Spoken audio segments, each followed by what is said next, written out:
Dati akong ahente, so na-invite ako sa DXN dati.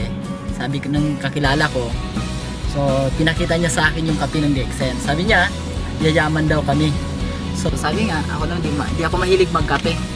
So ibig sabihin, hindi talaga ako naniwala.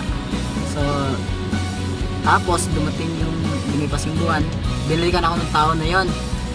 Pinakita niya sa akin yung cheque, 12,000. So pinapalitan sa bangko, talagang naging pera. So naniwala na ako. So nung naniwala na ako sa DXN, so nag-decide ako mag-join sa DXN. So at pinol time ko ito yung DXN. So nung pinol time ko itong DXN, sabi nga mahirap rin talaga sa umpisa. So pero sabi nga tinuloy-tuloy ko lang. After 8 months, narating ko po dito yung position ng Star Diamond. So yun, so nung diamond ako, so hindi na ako naglakad. Bumili ako ng motor.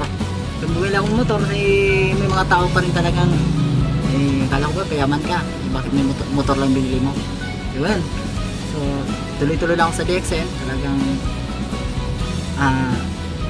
ginagawa ko lang kung ano yung pinapagawa sa akin ng mga upline ko, ni-upline manual na plancha rin. So yun, kumita. So nakaipon, bumili ako ng second hand na kotse. So yun, merong mga tao na sabi, kala ko ba talagang yayaman ka, bakit second hand binili mo.